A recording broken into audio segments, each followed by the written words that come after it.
Plus 49. Welcome, everybody, to another edition of Plus 49. As winter blanks Germany with its first snow, we will take a closer look at the Advent season and how the Germans celebrate this time of the year in today's cultural segment. But first, we will sum up this week's highlights after a short break. So sit back, make yourself a nice Glühwein, and enjoy this next song.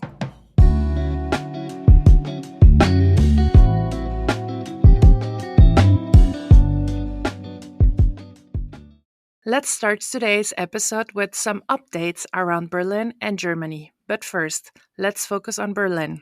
According to the DPA, Berlin's governing mayor, Kai Wegner, is advocating for easier access to the labor market for refugees. He emphasizes that integration is best achieved through prompt employment and learning the German language, indicating that current regulations need to be rethought. Wegner highlighted some positive changes, such as allowing refugees in initial reception facilities to work after 6 months instead of 9, and confirming that tolerated individuals can generally work as well. However, he expressed concern about the significant number of refugees still unable to find employment despite a labor shortage. To address this issue, he called for prompting the employment of asylum seekers in community service roles and urged the federal government to reduce legal barriers for refugees who have a prospect of staying.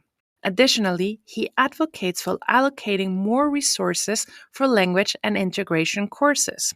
Easing regulations for the immigration of foreign skilled workers has also been a goal of Germany in general in order to counter the rising labor shortage. According to the German government, this year around 200,000 work-related visas are expected to be issued, representing an increase of over 10% compared to the previous year. There has been particularly strong growth in visas for studying, vocational training, and recognized foreign qualifications. A first step was the reform of the Skilled Workers Immigration Act that has been in effect for a year now, allowing skilled workers to come to Germany more quickly and get started. Foreign Minister Annalena Baerbock also highlighted that application processing is centralized at the largest visa office for skilled workers in Brandenburg and the Havel, and that efforts will be made to advance digitalization to make the process even easier. In addition, since March this year, skilled workers with qualifications and work experience can enter Germany without prior recognition procedures if they have a job that offers with a gross annual salary of at least 40,770 euros.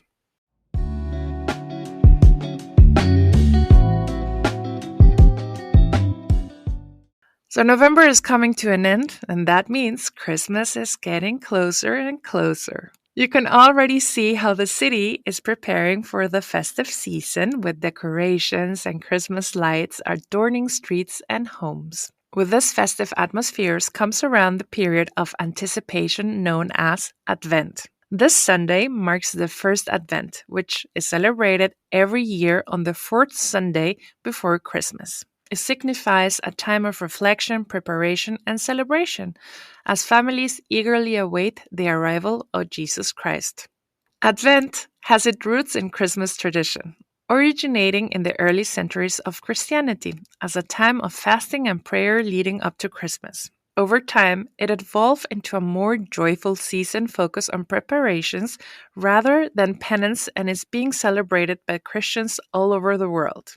In Germany, many families also light a special Advent wreath or Adventskranz at home. The Adventskranz is usually made of evergreen branches and holds 4 candles, one for each Sunday of Advent.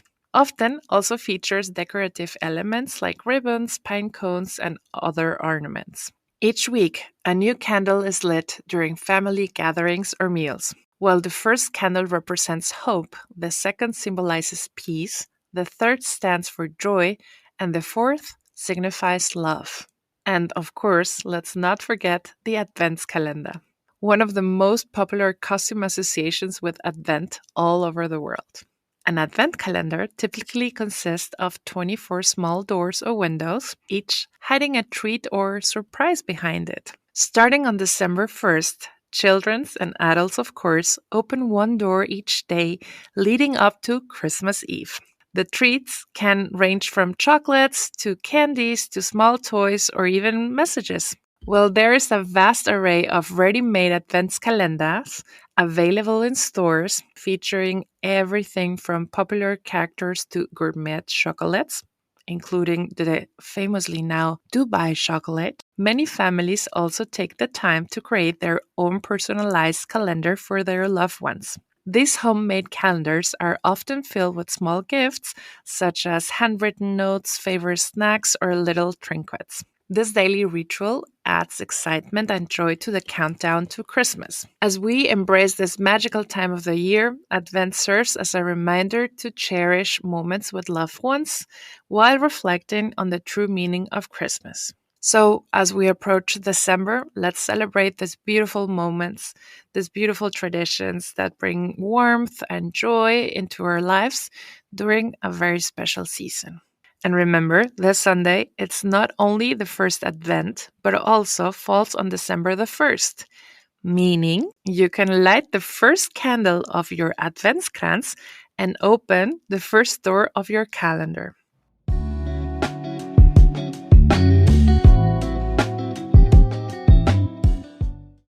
In our interview section of today, we have Ivan, whose last name I'm trying to avoid pronouncing because I'm not very good at pronouncing his last name. So he will probably do it for us. He is the founder of WahlheYmat, or as I would say in German, WahlHeimat, which I believe it's such a beautiful word since actually we decided to make Germany our Wahlheimat. Ivan, thank you so much for being with us today. Thank you so much, Sigrid, for inviting me. So tell us, what is WahlheYmat? Originally, there is really a beautiful German word, which is Wahlheimat, meaning the home what we have chosen. And for many of us is Berlin as Wahlheimat. And by founding our organization, we changed a little bit this word because it's originally the Heimat is written with an I, and we are writing it with an Y, which is a little bit playing on that Heimat, so something which is more international, more welcoming, and something which is changing. So that's important for us. That's the meaning of Heimat. The old German Heimat has changed a lot since just in Berlin. 25% of the population are people without citizenship here. So that's the basic idea behind the name, WahlHeimat. But what does your organization do? Our organization wants to use the creative energy of the newcomers in the city for this city. So meaning we want to empower newcomers to participate in political public life in Berlin. What do you understand as a newcomer? Because we met in an event such as that. I'm definitely not a newcomer. I've been 13 years here. Yet I found that very interesting because you had a little bit of everybody there. Not only very newcomers, but also a lot of Germans were also there. We use English this word newcomer, which is in German you have a word which is Zugewanderte, also a beautiful word, which means all the people who are coming here and choosing Berlin as a second home or as a place to live. So you can call them expats, refugees, migrants, emigrants, immigrants, all kind of people who are just staying here for a longer time. But basically we understand the people who come to Berlin as an adult from other countries. Tell us a little bit about the sorts of events. Who are you inviting? I mean, who are the people who are talking on this sort of events? What are the key messages that are being talking about? When you allow me, then I go back a little bit, the problem we try to tackle, and then it will be understandable what we do for this. So the basic problem is that democracy as we know it, it's organized for national states. So meaning that democracy is for the people who have citizenship. And since in Berlin, 1 million people has no citizenship, so 25% of the city, they are excluded from this democracy. And the problem comes when you live here in Berlin as a newcomer and you have your job, you have your housing, your kids have school, you know the city, you have no problem with this, but you want to participate in it. And participation is super important because what we seek the most is belonging. So some kind of identity here. And you will find belonging only, that's what we believe in very much, if you can co-create and co-own structures for belonging. And WahlheYmat wants to organize such structures. But the first step on this road is to understand the problem and to figure out why it is so important. And that's why we organize communication platforms in different kind of platforms. And what you participated was the WahlheYmat Talks series, which is a discussion room. We organize it once in a month. In this second season, what we have right now, it is a cooperation with Zentral- und Landesbibliothek Berlin, which is the central library in Berlin. And they have a quite cool pop-up saal. Since more than a year, they opened it. And we are there once every month. Regarding the elections that are coming, as you said, 25% of the people in Berlin do not have a citizenship and they are not allowed to participate in the democracy of this country. Yet we're very entwined with what's happening with the political system and what's happening with the government. How can we know a little bit more about what's happening in Germany and how can we participate? Yeah, this is the big question what you're putting here, because there will be, this is a federal elections, and on the federal elections, this is we have absolutely no right to participate. So from one side, it will be very exciting because it's about our future.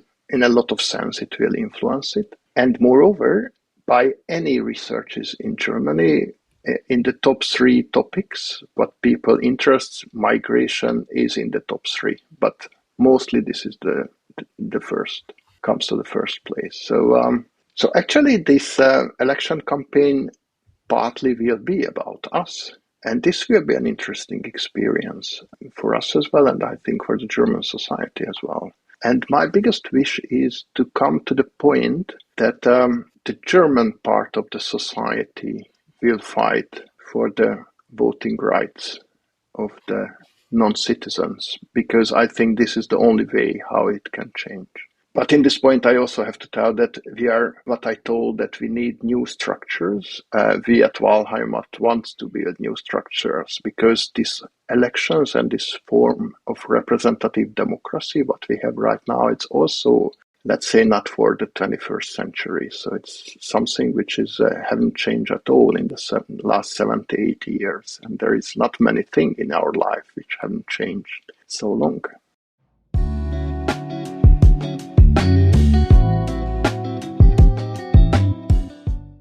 We're talking with Ivan here at Plus 49. Ivan, it's been super interesting talking to you, and you've been around in Berlin for a while now, and you've been talking with a lot of newcomers and expats and internationals also for a while. How has the newcomers changed the last couple of years? What are the things that you can see that today are more important than there was 10 years ago, for instance? Actually, I am here 8 years. So it is on a very short time, but it's not so short already. And the question is very interesting because I am changing myself as well a lot. So what I learned that you have a phase as an international newcomer, someone who came here to find a second home. You spend the first years to figuring out who you are, and to somehow it's hard. The language is hard. Berlin is not an easy place to understand, find yourself. to make the first connection and the second, and then you make your first German friend. You find your job, find your housing, find your school, find your kids. I don't know. And after a while, and by founding WahlheYmat, I talked really a lot of people. So around 100 interviews we made to understand the needs and how they think. And we see that it's coming, this feeling that I want to belong here, but I don't know how to participate in this society. How I meet people with my neighborhood. I see so many problems, which I have a solution. It would be so good to talk with someone about this. It would be good to talk with someone about understand it better and to take part in it. And this is the super important part. Belonging by building new structures and co-owning and co-creating it. That's why I'm going to do a small ad here. This is why we started with the whole series of the workshops of Surviving Berlin, exactly because of this. Because it's not only about arriving and knowing what is better to buy at the supermarket or having your first German friend, which I think that will be on the top complication of arriving in Germany. But the whole idea of the workshop is actually giving that small insiders into the German culture. And with this in mind, what is the most complicated thing that you experience when you start arriving in Germany? I think for most of us, the most complicated thing is bureaucracy. It is such an overcomplicated, such a not user-friendly society, the way how it works and it looks like. And to understand it like really like a game, that you should treat it as a little bit fun, because otherwise it had really no sense, and then it makes you just feel bad. And the second one is human connections. So on one side, Berlin is a super international, open and nice city, and on the other side, Berlin is very harsh, very unfriendly. It has this double face. What we see in weather. So it's a big difference if you visit Berlin in this time right now, this gray Berlin, or you come late April or May or summertime. You fall in love once again in Berlin. Yeah. And after some years, we trying to understand Berlin, we built up a small identity campaign on Berlin, and the insight was that you can't describe Berlin with just one adjective. You need always two. So like rawer charm. So and in everything has you need two words for Berlin. Just one is not enough. Well, it's part of this multiculturality that Berlin has itself. I mean, it has so much history and so recent history that you can still see it, just that there's no, I mean, in my last 13 years, I've never seen Berlin without any construction site. Oh yeah. There's a Hungarian writer living in Berlin who wrote that if you just stop on the sidewalk for 30 minutes to talk to someone, it can happen that someone surrounds you with a construction fence. Probably true.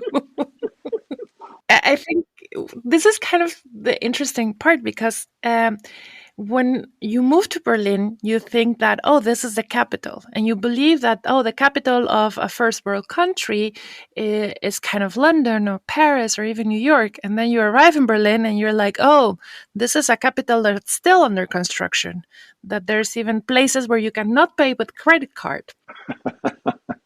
Yes, which is actually not a city, but 400 villages somehow living together. Then you realize that all the other parts of the country try to oppress the capital. So far, I know 40% of West Germans have never visited Berlin in their life. So then you have a country which is not proud of the capital, it seems to be. Then you have national airlines who does not have a hub in Berlin, so they are just not flying. There is the largest city in Europe and has 7 intercontinental connections with flights. That's nothing. That's nothing. That's an hour from in London, or I don't know, maybe just 10 minutes. So yeah, there is a lot of things it's not easy to understand. But it's on the other side of super interesting time to be in Berlin because we're seeing this under construction. And I think that we're making history. We are being part of history. That's a very good point, and that drives us in WahlheYmat very much. That to this history belongs this transitional phase, what we are living in right now, especially in Germany. This transitional phase from the homogeneous national society to an international society, or I would say we are going back to this normality which was before the whole period of national states, this 200 years what we have now. And it's a very interesting and very complex process. And I truly believe it will happen, but we are the ones who have to bring this forward. So in that sense, we are living in the best time.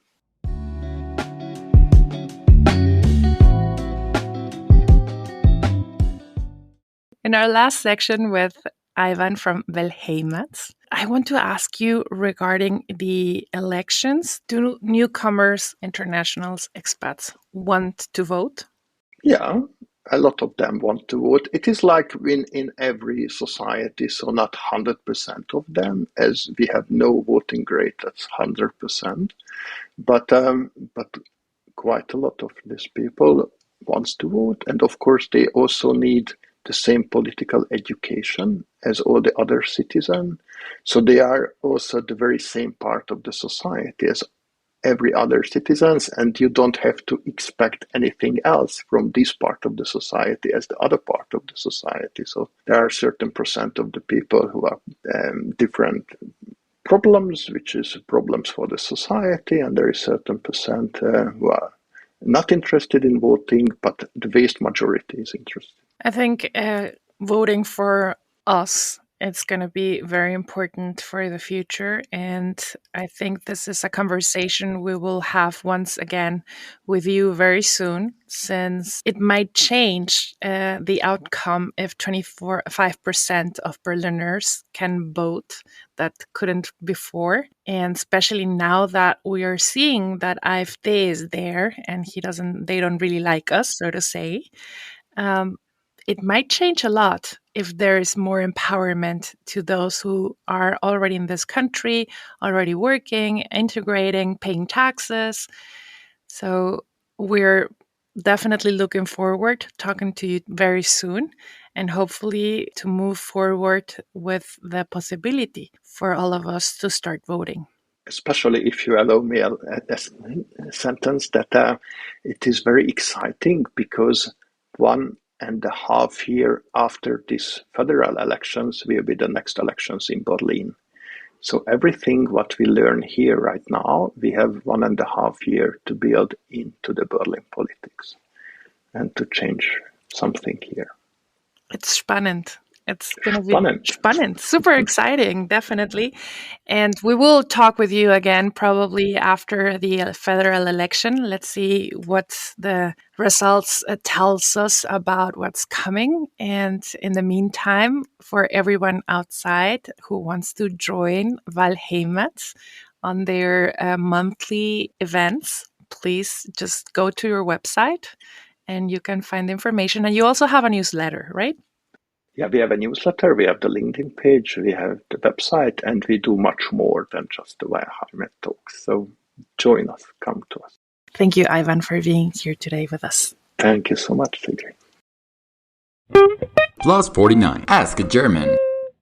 Hi guys, I'm Tara, and dear Germans, I have to ask. Every time when I'm visiting someone here in Germany, doesn't matter if it's for a dinner, lunch or whatever, one thing I always notice are the tables.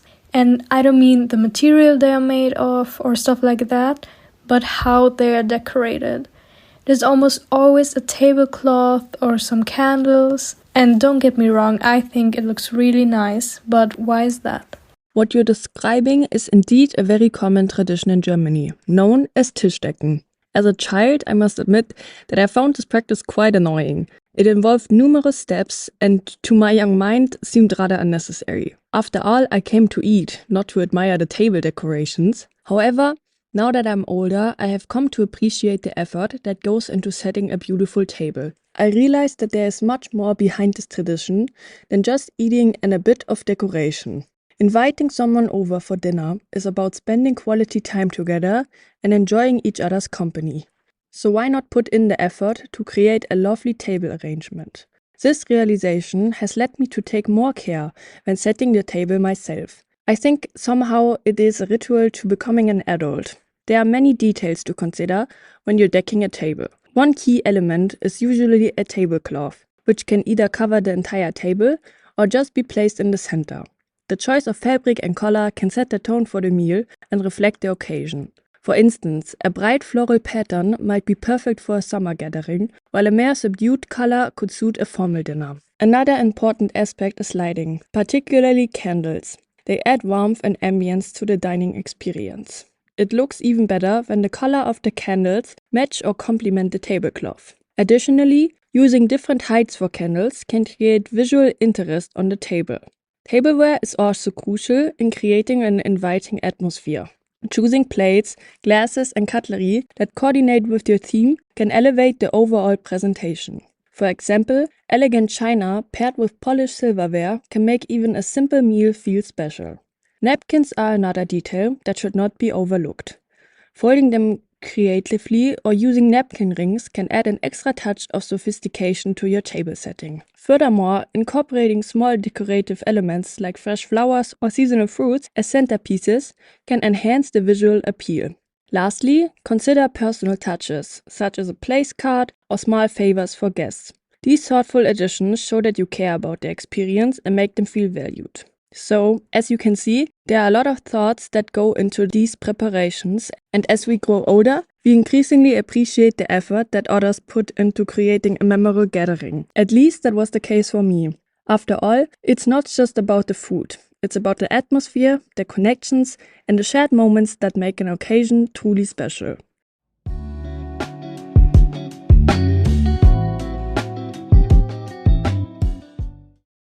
Sadly, we are at the end of today's show. We hope you enjoy it. If you don't want to wait until next week to hear more news, tips, and experiences about living in Germany, don't forget to check out our website www.plus49.de, where you will find some of our older episodes, but also much newer information.